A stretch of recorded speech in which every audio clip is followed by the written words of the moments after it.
Today, we're really going to get inside the mind of a true champion. We hear the word discipline tossed around all the time, right? Like it's the ultimate holy grail of success.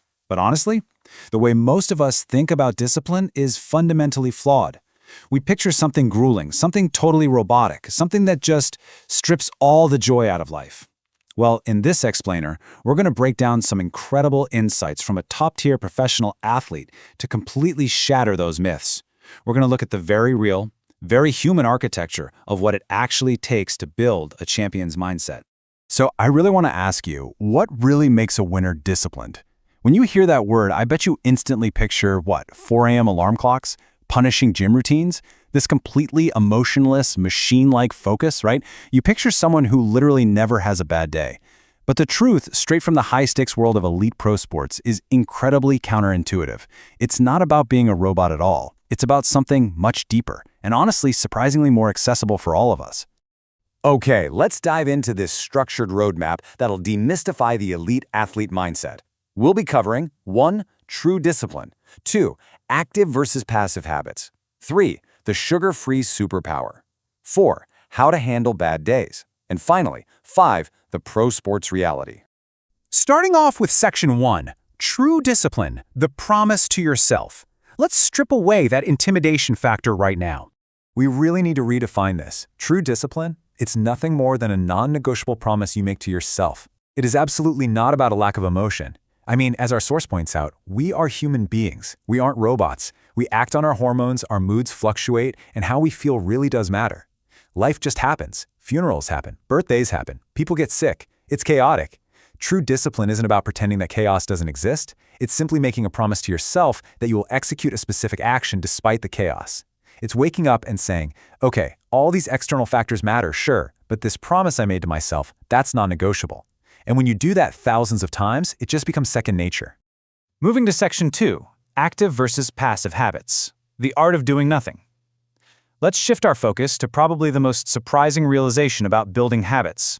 And this brilliantly illustrates the divide in how we spend our energy. Think about it.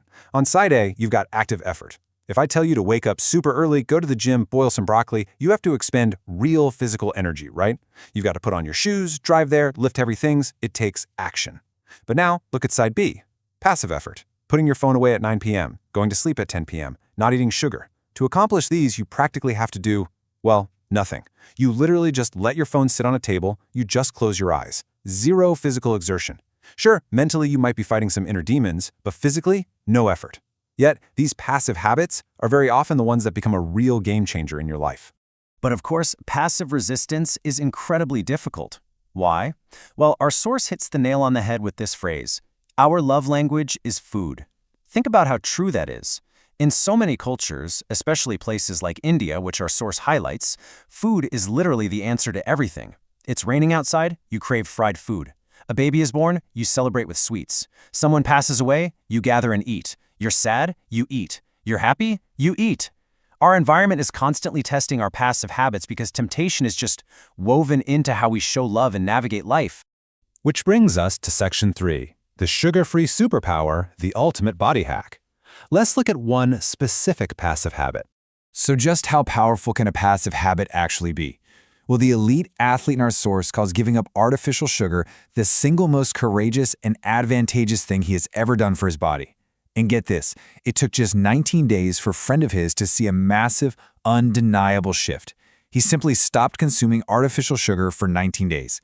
That's the whole shebang. No complex chemical intervention, no crazy diets, just the passive habit of not eating something. And after those 19 days, he reported feeling magically different. His energy levels just boomed. His body felt unbelievable. And to put that into an even longer perspective, let's look at 6 months. The speaker himself actually gave up artificial sugar 6 months ago. Now, he used to be the kind of guy who craved dessert after every single meal. At first, he thought, okay, I'll allow myself one cheat day a month for sugar. But you know what happened by the 4th or 5th month? He completely forgot about it. He didn't even care anymore. The cravings just vanished. But more importantly, he noted that this passive habit profoundly improved his sleep tracking. The way he wakes up the morning after avoiding sugar is vastly superior. It's like an instant energy upgrade, which just goes to show that your body is amazingly adaptable if you just stick with the habit long enough. All right, on to section 4, how to handle bad days. Get ready for some highly anticipated, very surprising champions advice. Because, let's face it, maintaining habits is never smooth sailing. Now, you'd probably expect a pro athlete to tell you, hey, when you're sad, just push harder, go for a run, grind it out, right? But his actual advice to his friends? On a bad day, just relax. Seriously, if you need to cry, cry. Get cozy under a nice quilt. If it's pouring rain and you're feeling trapped or heartbroken, go get a hot cup of tea and a sweet treat like a gulab jamun or a jalebi. Give yourself some grace. Now, he does admit he's a bit of an anomaly. When he's stressed, his coping mechanism is workaholism. He just goes mad with work. But he totally recognizes that for most of us, trying to force intense discipline on a terrible day usually just backfires. The real secret? When the good day comes, and it will come, make absolutely sure you are as strictly disciplined as possible. Capitalize heavily when your energy is positive. Let's move to and see how this builds into an actual neuroscientist-backed strategy called a positive reinforcement loop. Say you're at step 1. You feel completely shattered, unmotivated, just lazy. The ultimate hack here is step 2. Force yourself to do just one extremely hard, highly positive task. Maybe it's going for a brutal run, or maybe it's just forcing yourself to get into bed early. That single, focused action leads to step 3. Your brain releases a hit of dopamine. And guess what? That dopamine makes you crave more positive feelings, which leads right into step 4, triggering a loop where your body naturally pushes you to do positive things again and again. Just one hard action can literally pull you right out of a slump. Finally, section 5, the pro sports reality, a game of micro margins. Let's see what this structured discipline looks like at the highest stakes. We often think professional athletes get this long, luxurious, relaxing off-season. Yeah, not quite. Just look at these off-season pressures. Our speaker mentions taking just 10 days of true mental rest, where he ate whatever he wanted just to enjoy his family's company. But then, right in the middle of his so-called rest, a teammate named Suresh casually drops a photo of his shredded six-pack in the team WhatsApp group. Suddenly, bam, the competitive pressure is right back on. You quickly realize your peers are training like absolute machines, even on their days off. There are strict body fat percentage targets waiting for you when you return. The preseason grind kicks off on July 7th and literally does not end until May 31st. The competition never, ever sleeps. And that brings us to the reality of the daily grind, running, sliding around, scoring goals on the field. As our source says, that's actually the easy, enjoyable part. The real work, the grueling, mind-numbing, disciplined part, is the step-by-step recovery process that happens the second you get home. It's stepping into a freezing ice bath, then hitting the sauna, then stretching, then foam rolling, taking a rigidly scheduled nap, hitting the gym, and getting strict sleep. It is a highly regimented, repetitive, and let's be honest, often boring process, day in and day out. So the crucial point is captured perfectly right here. Everyone is a machine. It's all about those little margins.